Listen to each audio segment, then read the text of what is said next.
I'm Susan Paddock, and I'm Executive Director of the OCA Institute. Hope everybody's doing well on this fine day. The sun's out. It's a beautiful day. Glad to have all of you join us.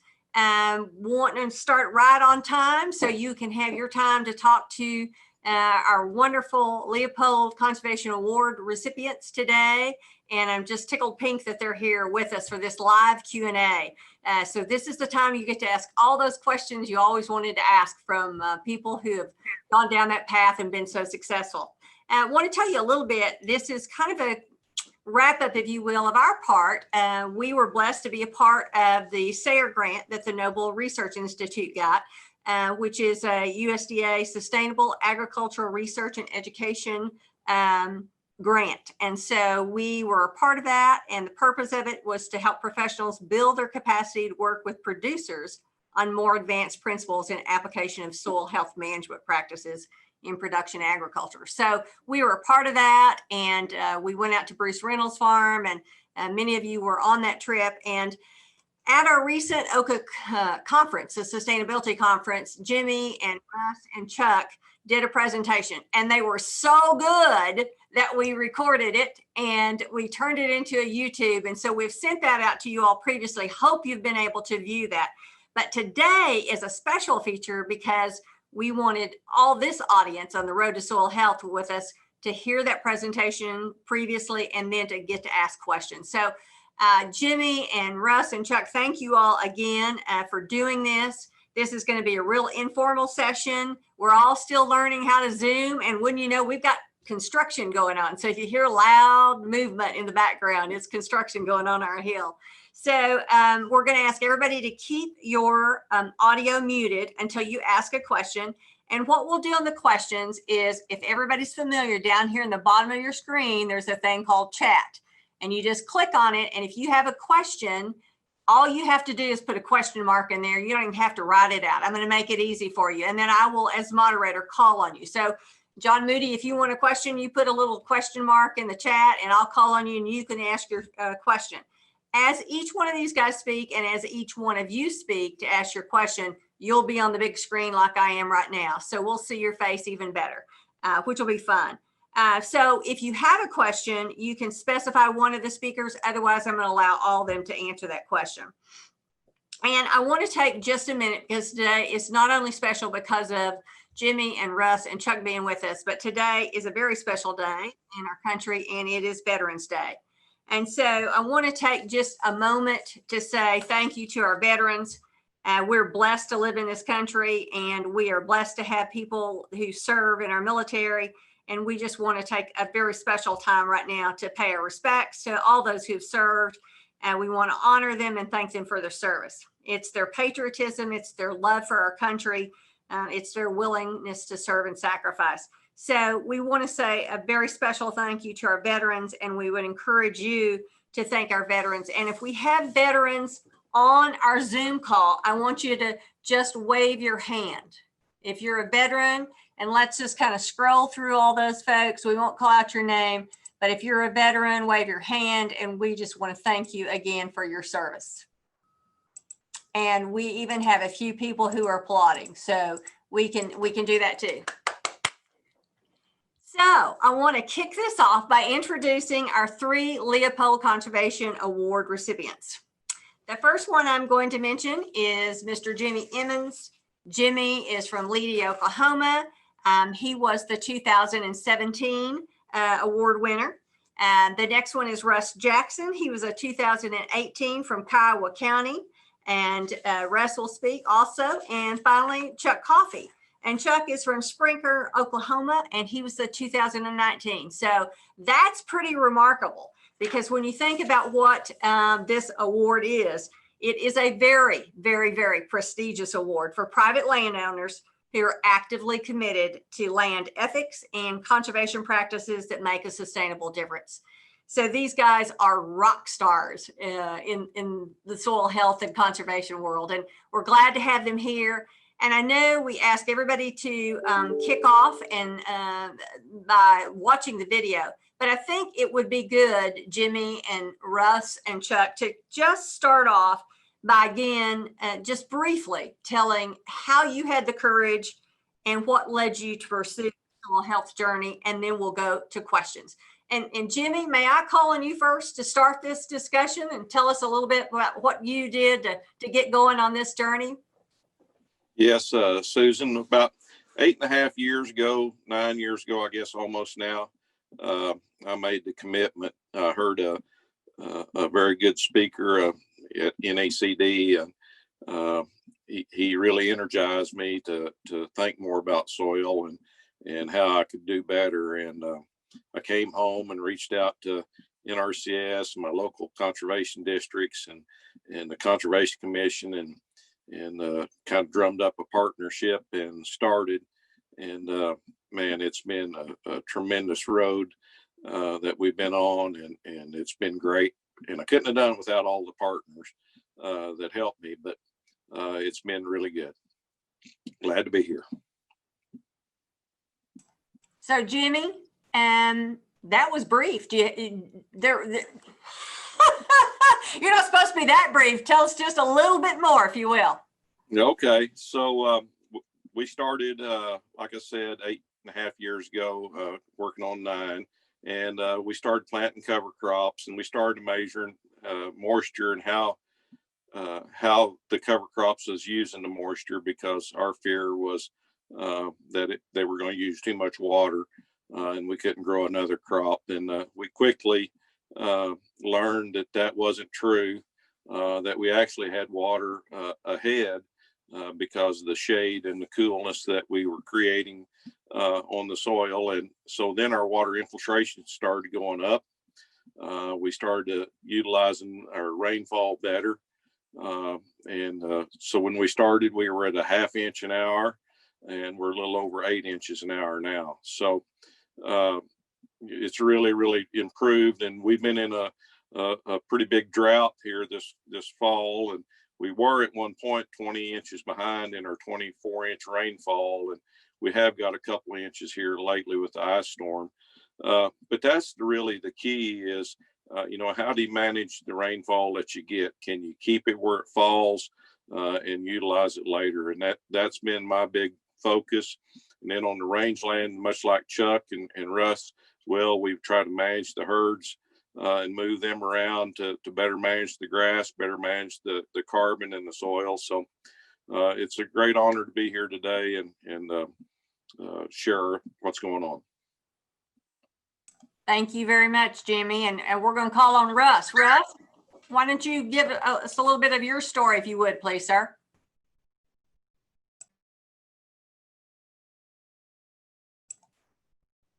Russ? All right, Russ. we good?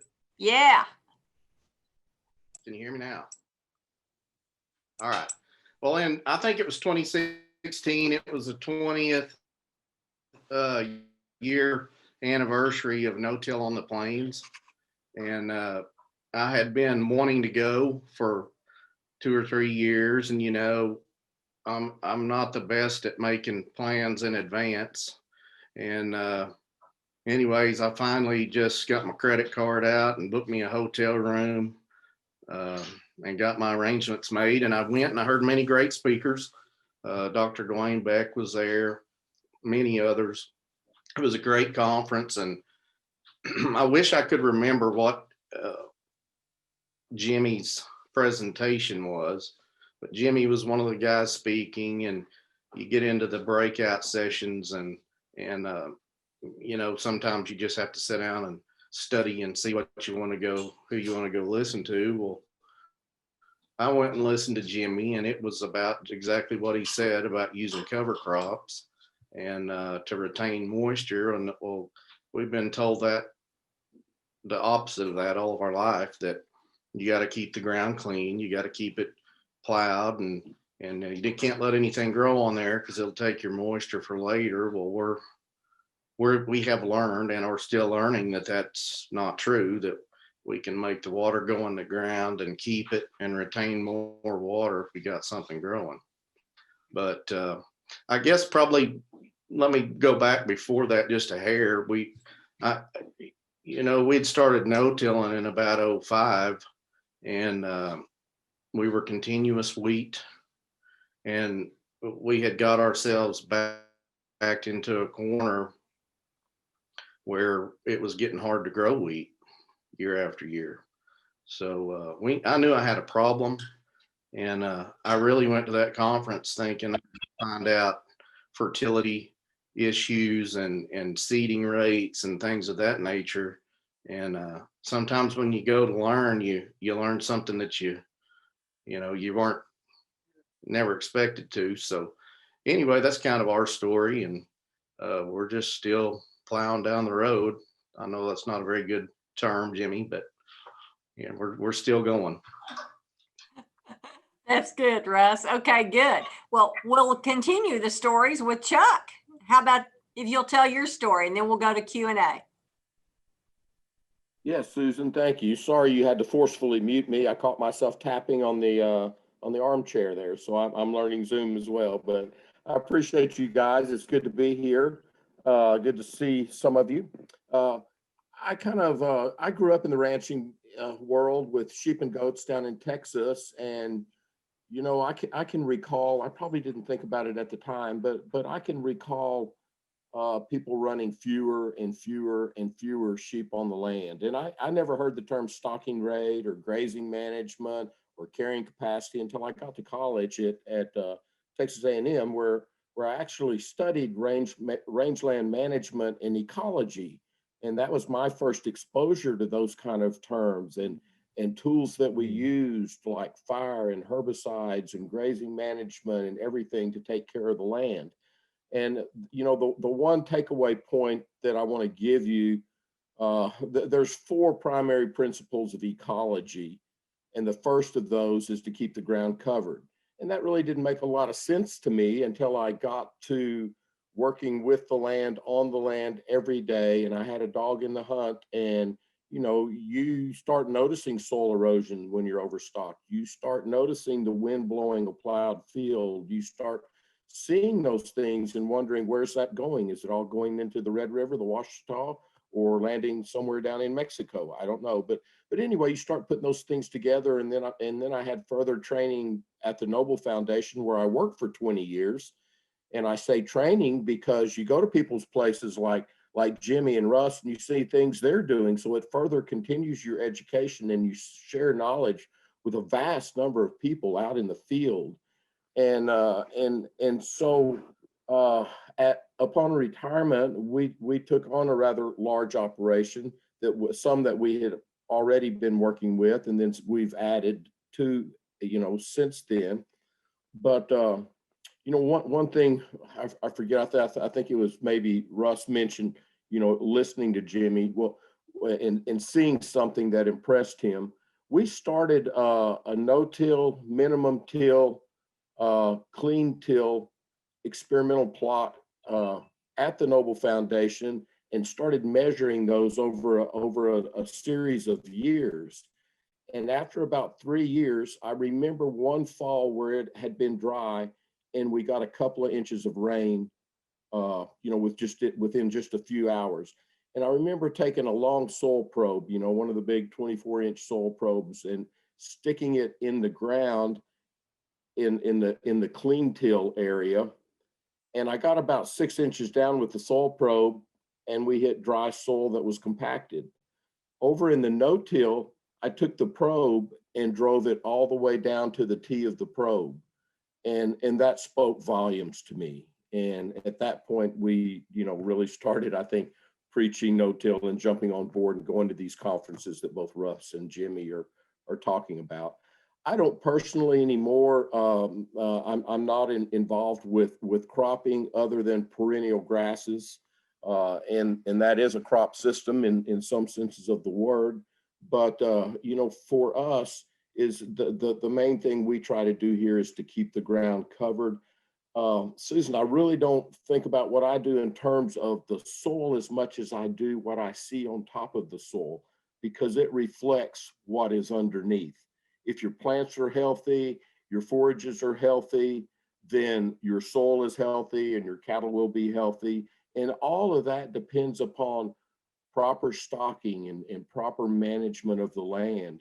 because if you overstock continuously, before you know it, you have uncovered ground and you have erosion, and water becomes a limiting factor.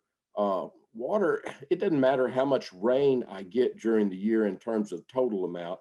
It matters about how much I can get and store in the soil and when that precipitation comes throughout the year. We call that effective precipitation in our world. And so we use things like grazing management, prescribed fire, mechanical means of control. We have a tremendous eastern red cedar problem. And so that tends to be our focus many times.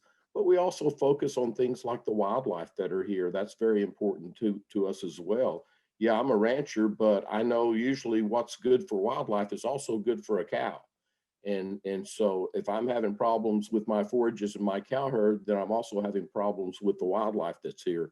And I'm also having problems with things like water infiltration.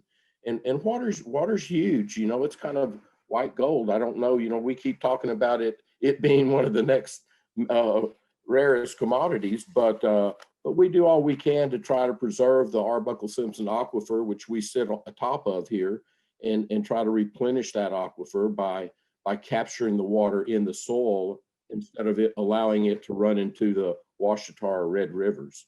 And with that, Susan, I'll turn it back to you. Okay. Well, thank you, Chuck. And so I am waiting for that first question. Who's got a question for these guys? This is your chance to pick their brain. So Haley Seago, you have a question. Would you like to go ahead and unmute and ask your question that you put in the chat? Yes. Hello, I'm with Oklahoma State and I'm a master's student working on a little bit of stormwater and stream characterization, and we're in a sustainability class right now. So my question is, Oklahoma ranchers and farmers have struggled historically to make that transition to regenerative agriculture and ranching, no-till. And so I was just wondering, how can Oklahoma be more successful in sustainable agriculture? Great question. Who wants to kick off? Jimmy, you want to answer? We'll just go through the three guys. Jimmy, you want to start? Yeah, I will.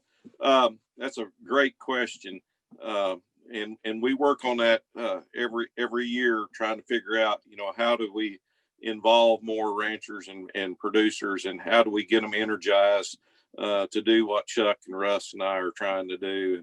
And you know, some of it is family heritage. Russ talked about, he was taught clean till. You know, a lot of ranchers were taught if grass is sticking up, you got to eat it off because that's money. And they don't really manage their forage like Chuck does. And so part of it's heritage, part of it has been in the teachings as well. In universities and schools never really got energized about regenerative ag until just here lately, which is a very positive sign. And I'm glad to hear you talking about that at OSU there. So it's a big challenge, but it's also about sharing. Russ talked about, Chuck talked about. I learn more at a conference than I teach, I believe, every time, because the listening to other producers, getting out of their box, trying innovative things, kind of energizes you. And I want to come home and try. And every time it doesn't always work out. And so when I do fail, I always think I've learned something from that, and it advances me more. But that is a big challenge for us to, how do we get the majority of the farmers and ranchers across Oklahoma up to speed and really excited about what we can do, instead of complaining about we can't make any money and it never rains, or it's rained too much. So it's a big challenge, but it's events like this and the Oka Institute that put the sustainability conference on. That's a great way. We have several different meetings across Oklahoma also. And so that's a big part of it, but it's still social media, publications. If you look in the publications now, soil health and regenerative ag is in almost every magazine, paper that you see. And so I think we're getting there. It's never fast enough, but I think we're getting there. Great, Jimmy. Thank you. Russ, you want to weigh in on that? Sure. You know, I agree with everything Jimmy said, but you know, fear would probably be a big determining factor in a under a strain to change something in your operation. You know, when you are talking about not only changing the way you farm, you might be changing the way that you make a living. You know, you could have a disaster and it not work out. But just overall, I would say probably people are just don't want to. A lot of folks just don't want to change, and you know, there's a stigma in agriculture, and if you're not a farmer or rancher, and I know Jimmy and Chuck will probably agree with me that the guy that comes along and tries to change, a lot of those guys didn't make it, and so you're left with that in your head and that fear. But you know, I've just made mistakes as I went, and it's worked out, and we just got to keep teaching and hoping folks catch on, and young people like you are going to be a part of that. My daughter's in Oklahoma State right now, and in plant and soil science as well, and she's learning she's learning about things that she's seen all of her life now from a book. So that's good. But good question. Thank you.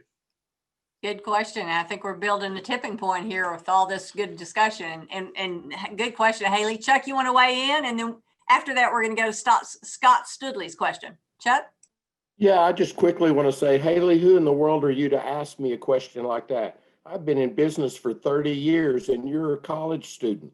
You know, how dare you think you know it all? You're working with professors, you know, that probably aren't even out in the field. They probably don't even get their hands dirty. I bet they just sit at the computer all the time. That's what you deal with a lot of times, Haley, and that's not us necessarily, but a lot of times it is. We get full of our own pride, our own ego. We see things and we go, that won't work for me. I worked 20 years as a consultant at Noble, and you know, if you told somebody they needed to put up electric fencing and rotate their cows, they may do it, but sometimes what you have to be careful with, sometimes they'll do it with the thought process, I'm going to prove to you it's not going to work. And when somebody has that thought process in their mind, it's not going to work. You know, you've got to, I don't know how you build that drive to want to change and do something differently, or when a person finally hits that point that says the old way doesn't work, we've got to try something different, or this does work. How do we teach somebody else it works? You know, the best way, I think Jimmy hit on it, man, if we can get them to the ranch, we can get them to the farm, we can show them that soil probe going in the ground 24 inches and the water profile goes down that deep as well. You know, it's those kind of things that cause that huge, what I learned in Alan Savory's School of Grazing Management, that huge paradigm shift. That's that aha moment. And those are hard to come by. They truly are. And they're hard to learn out of a trade magazine. They're hard to learn just speaking to somebody that you don't know and trust. So as a young person, one of the most important things you need to do as you gain knowledge moving forward is learn to communicate with people, and you've got to develop an air about you that says, hey, you can trust me. You know, I'm not just trying to sell you a gimmick to make you money. I'm here because I truly believe that what we're trying to do will help. And that's about all I've got. Thank you. Great question, Haley. You asked the right guys, didn't you? Thank you. Thank you guys for answering that. Thank you. We're going to move to Scott Studley. Speaking of somebody who does get there in the field, Scott Studley is a professor from OSU. Scott, what's your question? Well, first of all, I'd like to say to Chuck that I'm Haley's advisor and professor, and I've been preaching this stuff for over 20 years, and I'm out in the field on a regular basis. And as a matter of fact, Haley and I got off the water about an hour and a half ago from water quality monitoring. So good mentor. I guess my question and observation for the folks out there is, I've been talking about this a long time, and a guy named Jim Stigler, who used to be a professor at OSU, was a big no-till, farming, talking about its 90s. And I feel like that we're reaching a point where more and more people are aware of this movement, this regenerative ag movement and soil health movement, more and more every day, and that makes me super happy. How do we go about educating the educators? How do we get OSU involved in promoting this? I drive around Payne County, where in Stillwater, where I have property, a few hundred acres that I lease in production and such. And I drive by the OSU fields, the farm fields, and I just drove by them today. They're as clean as can be. They are just soil. There's not a plant living there. And it's super frustrating for me. My wife and I just watched Kiss the Earth. Students, or asked my students to watch the same thing.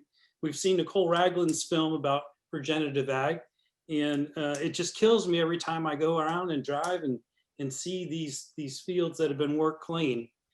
How do you fellas suppose that we could get to OSU and start teaching this and doing research on this and kind of reaching that tipping point that I think we all hope we can reach in turning this movement around?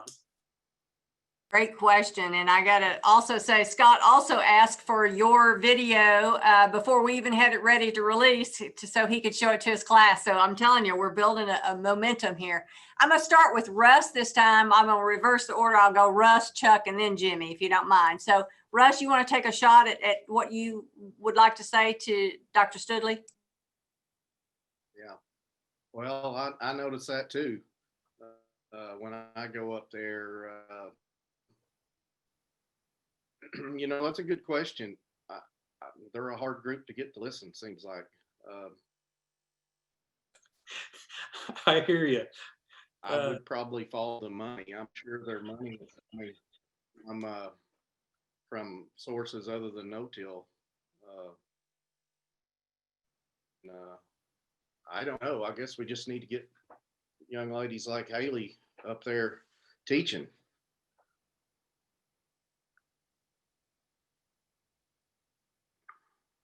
Chuck, you want to weigh in? Your thoughts? Yeah. I just kind of lost my screen. Did you do something to our screens? Hang on a second here. Let me bring it back. I didn't. Okay. Then I'm okay.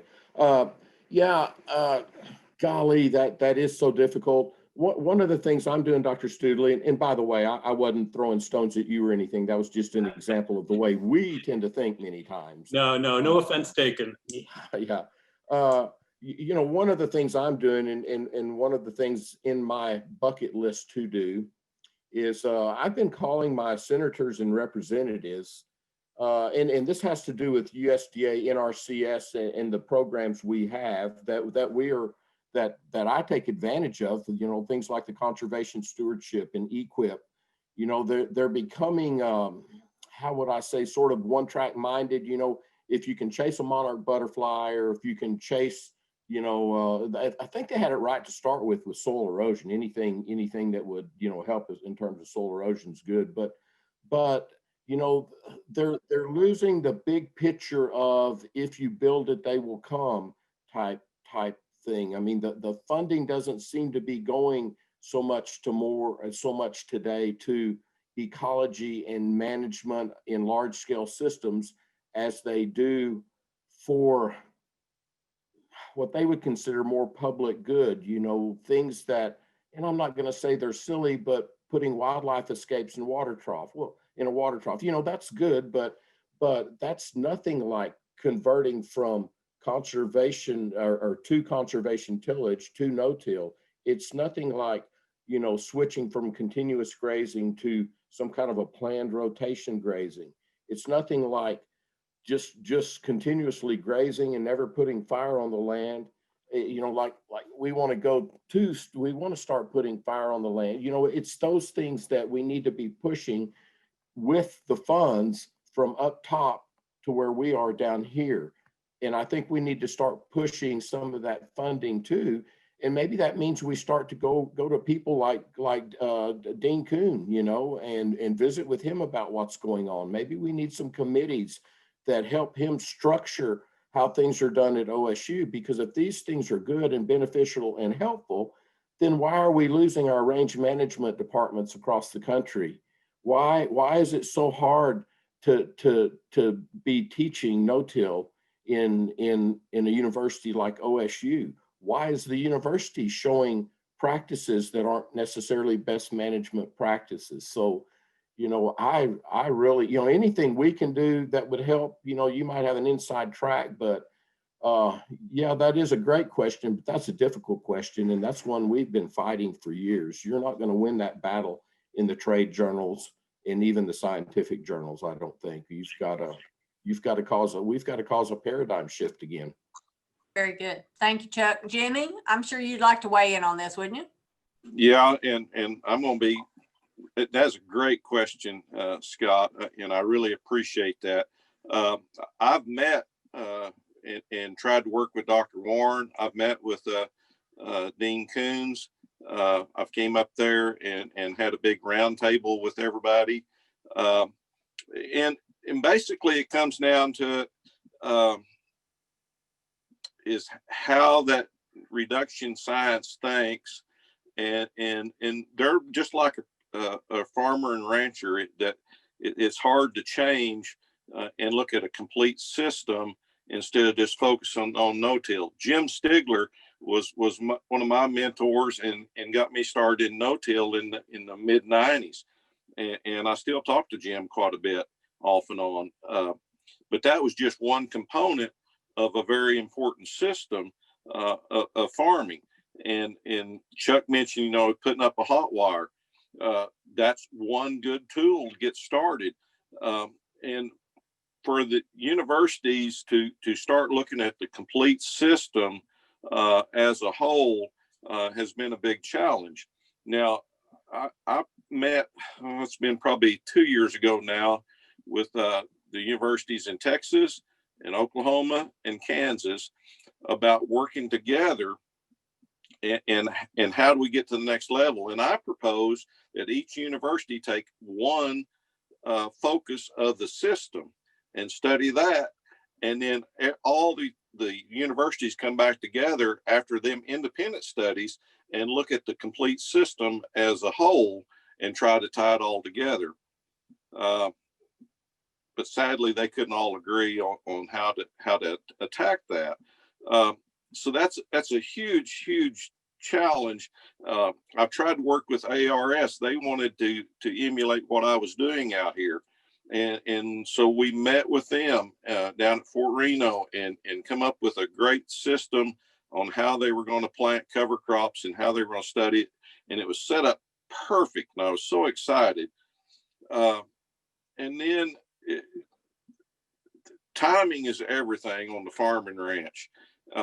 And you know, it's, if we need to plant on Friday afternoon at 3 o'clock, that's when we need to plant. And we need to plant clear through the weekend. And that became a huge hurdle.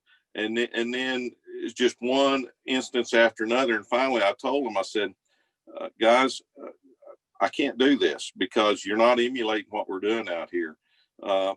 And so there's huge challenges. Now, that doesn't mean to say that we can't get it done, because there is pressure to try to find a way to do regenerative ag. I mean, consumers are starting to demand where the food's coming from and how it's raised.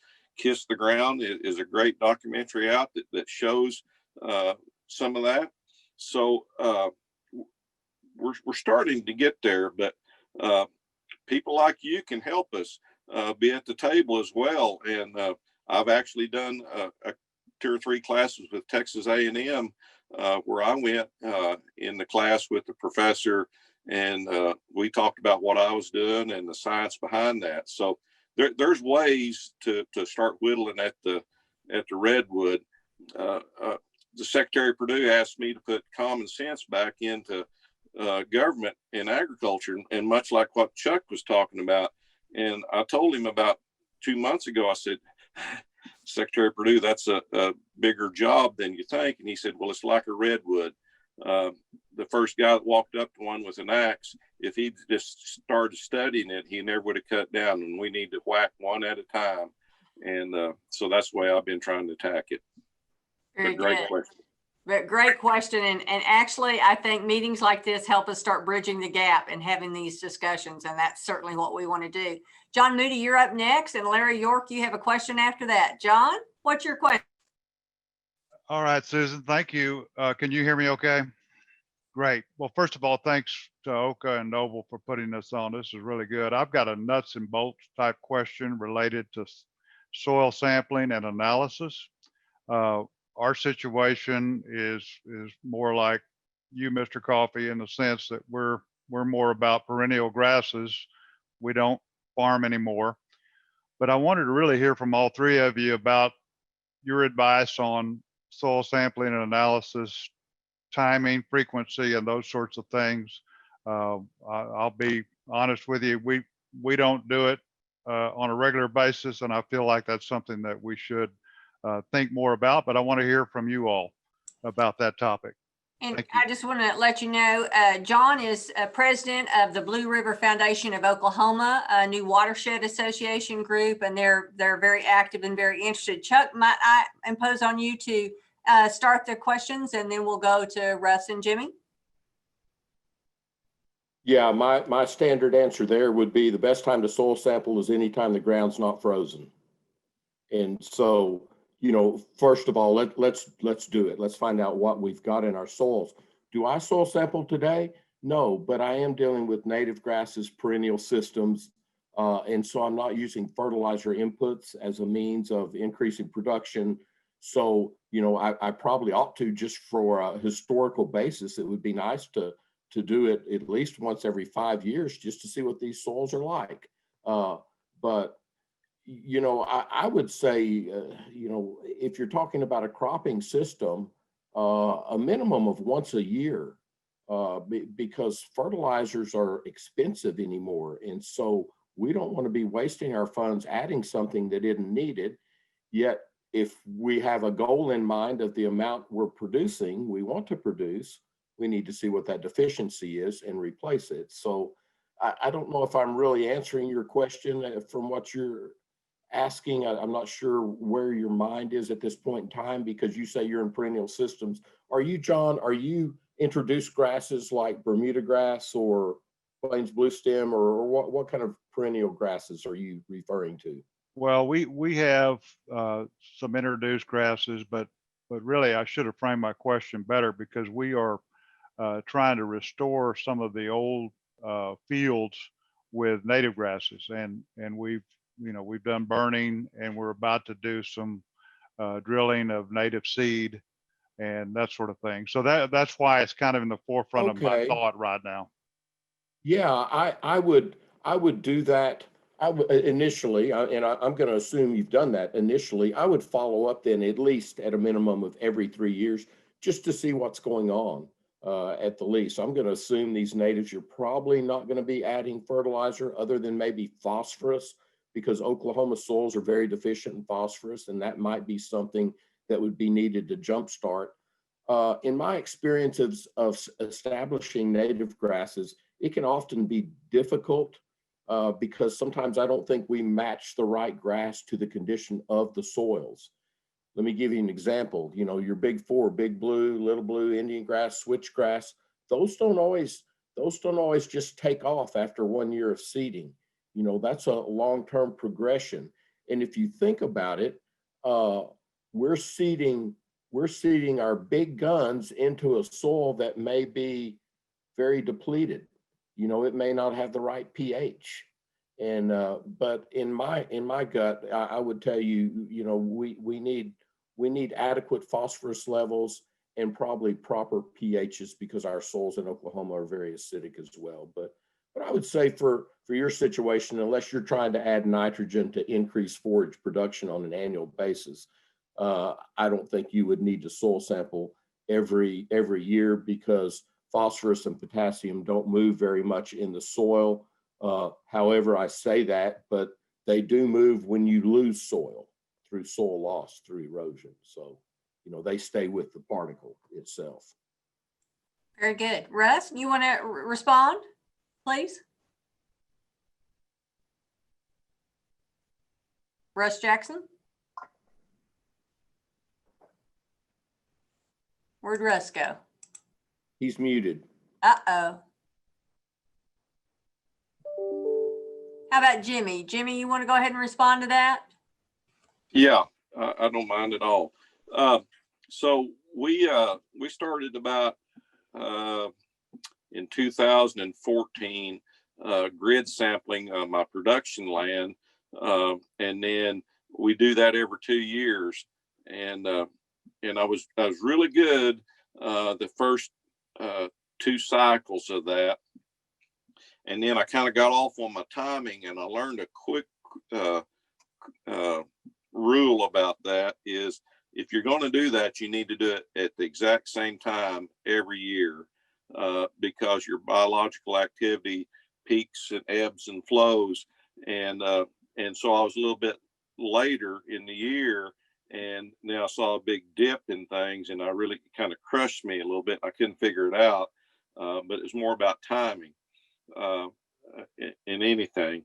And then we started to use the Rick Haney test, and then we started using PLFA so we could measure the biological activity in the soil, and that's because that's where we get most of our nutrients from now, is how the biology mineralizes the minerals and makes them very active. So we started trying to figure out how we feed that biology and keeping everything in the system going. And so it's a huge learning curve for me, and it still is. But I know that that's what we've got to do, and that's how we learn. And I'm like Chuck, I don't always sample my rangeland like I should. In some of the introduced fields and species, and Chuck mentioned Bermuda grass and old world blue stem and stuff like that we did have, we do. And we're trying to get away from that mono system now and get more diverse mix in that. So that it is important to do that once in a while in rangeland. Just like Chuck said, is kind of know where you're at and seeing where you've improved and where you might could. But I think timing is critical. Very good. Very good. And it looks like Russ is back. He must have had some internet problems. Russ, do you want to respond to this question? Did you hear the question? No, I didn't. Okay. His question was, he wanted to know about sampling. What's the ideal schedule for that? Oh, I would agree with Jimmy. Whenever you decide to do it, I do it at the same time. And, you know, going into sampling, grid sampling, however you want to do it, you probably have an idea before you push this first probe in the ground what your problem is. You know, out here where I farm, we have low pH problems. So you have to fix that one first. But that's really probably the main reason we do our sampling, to get the pH under control. But I do some grid sampling. We have a co-op service that will go out and grid a farm for you. That's been very helpful in the application of our lime, where we can put it on variable rate rather than just a big broadcast application like we used to do. So then that saves money. But I've used the Haney test some. We've done it a couple of times on some ground we've cover cropped, and we have really seen our turnaround. And really, if you want to check your biology, that's what you're going to have to do. You're not going to get it on a chemical and that from one of the other labs. Okay, very good. Thank you, John. Does that help you? Yes, it sure does. Thank you much. Very good. Larry York, you're up for a question. Sure, thanks. I'm Larry York. I'm a researcher at Noble. I get my hands dirty every once in a while because I study roots, so I do have to get out there. My question is, earlier you were talking about trying to get funding or research more targeted towards a holistic perspective, which is something we're thinking about at Noble as well. And you talked about speaking with universities, and I was wondering if you're also going to Capitol Hill, talking to your senators. I heard somebody mentioning Secretary Perdue, so that sounds like probably part of the answer is yes. And following up to that, are you also talking to scientific societies like the Ecology Society of America, the Agronomy Society of America, to try to form, a broader coalition? Who'd like to address that question first that Larry had? Yeah, Well, Larry, I think that's, Go ahead, Chuck. I'm sorry, I was first last time. That's right, you're up, Jimmy. No, go ahead. Go ahead. You Oh, got your I was going to say that I think that's going to become more and more important into the future to have our voice heard, with the whole climate change issue going on and things like that, and where the public views things and the way they view it. But to answer your question in short, yes, I went to Capitol Hill, oh gosh, I don't know, about 4 or 5 years ago, and testified on behalf of conservation. This year, I had Senator Langford's, one of his aides, come out to the ranch and visit with them about conservation. I've called Frank Lucas's aides and visited with them about these exact thoughts that you're talking about. And so yes, but Larry, I'm probably 1 in 10,000 that takes the time to do that. Because that's not the fun stuff. That's not what I enjoy. I just want to get up this morning, go feed a cow, look around a little bit, hope the wind's in the right direction, strike a match, put some fire on the ground. I want to be doing. And to me, that doesn't seem like doing, but yet you bring up a good point. That's probably one of the most important things we could be doing, because you can't make changes in our industry without a certain amount of funding, because we work in a narrow margin business. We're not getting rich off wheat. We're not getting rich off cows. And so for somebody to make changes like we might be talking about, it would cost some money to implement those. Some things that have been very effective in our area is like the prescribed burn associations. People like Mike Porter and Russell Stevens and those guys at Noble have been very instrumental in going to Capitol Hill and talking about these. And we have, a Rangeland Restoration Association in our county, and have received funding for fire equipment to share amongst the members, but they can't use the equipment unless they're members. So that kind of forces us to get some members on board. Those little small things that ultimately start to make some pretty large impact across the landscape. But yeah, Larry, we definitely need to be working the political realms of this, as well as the academic realms as well. Absolutely. Jimmy, you want to weigh in? Yeah, that's a great question, Larry. And just like Chuck, I've testified before the Ag Committee on conservation and regenerative ag, but I've also pushed RMA. The undersecretary was behind me, cover crops, and how do we do a better job of ensuring producers that want to get out of the box and try something different.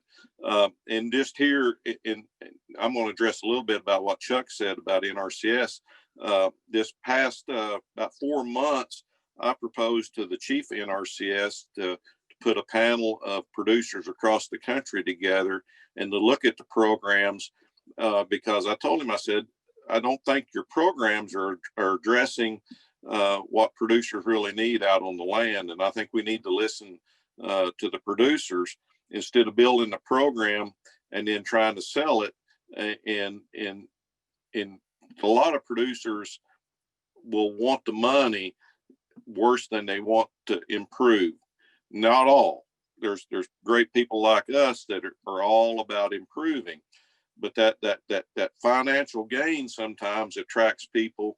And I said, we need to get programs that really address what Jimmy needs and what Chuck needs more specifically on the ground than trying to make it very generic and broad out. And so we're in the middle of that.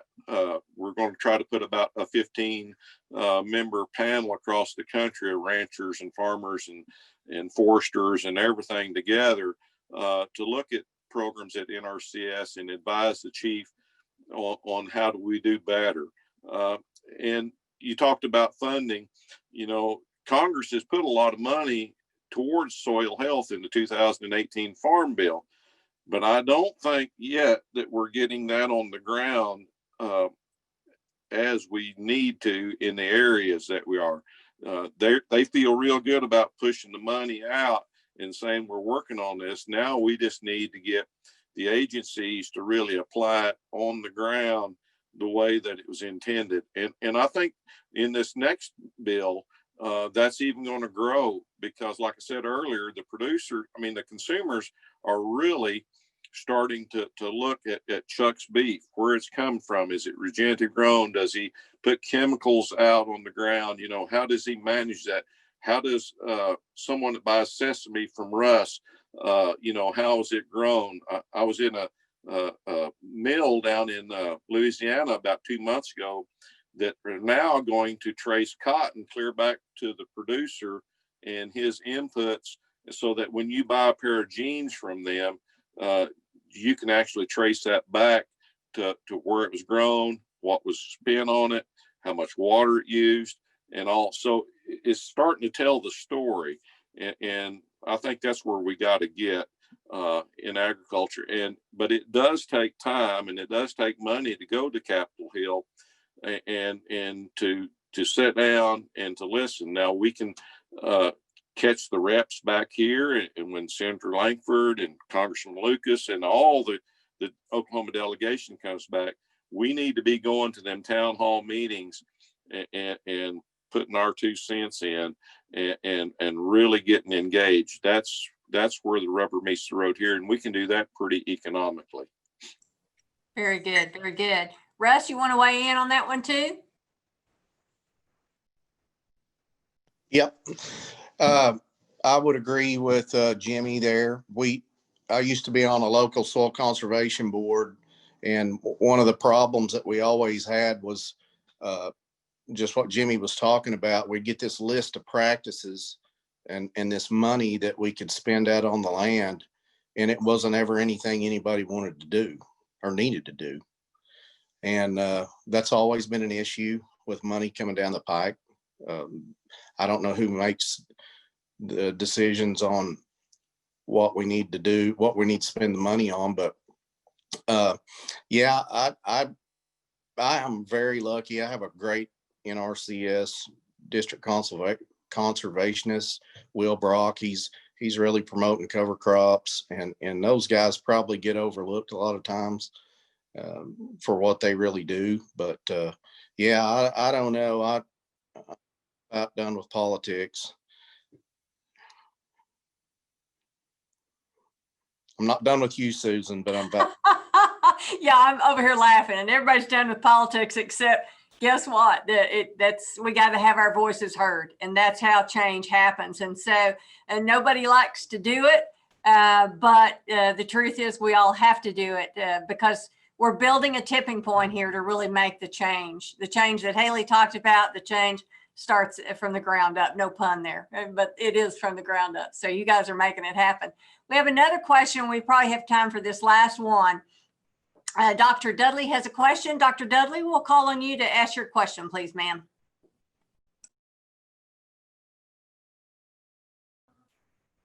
Yeah, so everybody can see us. Can they actually see me? Can you hear me now? Yes, we can.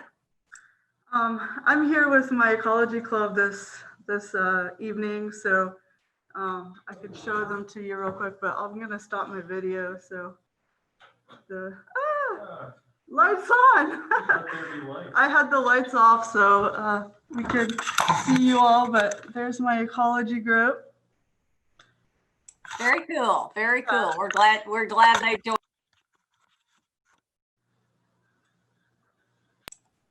But I'll stop that now. But so my question has to do with kind of this collaboration that I feel needs to happen between academia and farmers and ranchers on the ground. And that is one way that I think that it might be easier for that to happen, and we are doing this already, is to share data and to share our results with that data. And I don't know, in the science world, there's often databases that are available that you can go in and snoop around and ask hypotheses and test hypotheses based on data that's been collected by someone else. And it sounds like it sounds like farmers, rangeland, management, like that they're gathering lots of data, but how is that shared? Is it shared among different, across the United States? If it is there a database that, I could come in and maybe ask or answer questions based on that data? Does that exist? Good question. Good question. Jimmy, you want to start with that? Well, we do a terrible job at sharing data, and we've been battling that at USDA, and we're fixing to be a better one USDA with that. But once again, even on the research side, when a paper's written, I don't think that paper is getting out to a producer like Jimmy, and probably that's partly my fault for not being a good student as I should be. But that it's a huge problem of getting Jimmy's data from here to OSU or to Noble or wherever, East Central or wherever at, and vice versa. So I think we need to look at that and how do we do better with sharing data, and how do we kind of compromise and work together for a better good. So I think Dr. Dudley, you're really on to something there, and I think we need to look at that. Very good. Chuck, you want to weigh in on that one? Yes, I will. I don't think I'm collecting data that would be worthy necessarily of scientific scrutiny, the baseline data itself. However, I know that I get a lot of survey, or maybe not surveys. It's students from like economic students and so forth that are working on a master's or PhD, like at A&M or OSU, asking questions about the ranch. Do you use fire? Do you burn in the summer? Do you burn with wind speeds over 20 miles an hour? Do you rotationally graze? Do you, so people are out there collecting that kind of information that I'm probably a part of, but as far as having data to turn over to someone, no. I know, like John Weir with the prescribed fire that we do, we log our fires into a centralized database that he then manipulates and generates information on an annual basis to show, how many fires were across the state, how many got out, how many were successful, what time of the year were so that some of that data is out there, and we are turning data into those pools. But I think we would need to have common grounds on data, and then we would need somebody other than ourselves asking for that kind of specific information to feed your data bank, for example. Very good. Thank you. What about you, Russ? Anything there? And then I'm going to call on Amy Hayes because she put a comment in the chat, and I'll let her tell us. Russ, what do you want to say on that? As far as data being shared, Indigo Ag was putting some numbers together. They were gathering data on like no-till and yields and things of that nature. I know they spent a lot of money the last couple of years. I sat down with them for 2 or 3 hours one day and shared some stuff. I don't know where it went. They've just kind of fallen off the map, but that might be a starting place, Indigo. Okay, very good. And Amy Hayes, can I call on you? You wanted to weigh in on this. Sure. And Leah, especially for your class, the Soil Health Institute is actually formed by folks across the nation who have an interest in soil health, and it's stood up by multiple organizations Noble initially is involved in that, but they are not the only ones. And one of the purposes of it is to address a little bit of some of the things that you may be wondering, your class was wondering, because data, the metrics on soil data and collecting the metrics are all over the place. And even the scientists themselves haven't had a exact synchronization on what measures soil health. So one of the first challenges that they tried to address, or still trying to address in the science team, is what are the important metrics? And then there's other groups in there that say also across the research that's been done, let's pull the metrics from the research and aggregate them. So in some areas, they have some measures, but that they're working toward that effort, and they have work groups as well. But they have an area inside the Soil Health Institute where you can go and search for things that have been done and things that are being worked on. And so a coordinated database, I think, has been recognized in the US as not in that great of existence. And the data data operability is an issue as well. But if they are trying to address that, but it's relative, the timeline on that is probably still a little bit in the future, and the mix of what metrics matter. So, that might be an area to look into. Very good, Amy. Thank you for that. And Amy, thank you for allowing OCA to be a part of the Road to Soil Health and the SARE grant. And I think this was a great session today. And it's that bewitching hour of 5 o'clock. And I promised everybody we would finish then. I want to say thank you, Jimmy. Thank you, Russ. Thank you, Chuck. This has been a great session. We could talk for hours with you guys because it's like gold.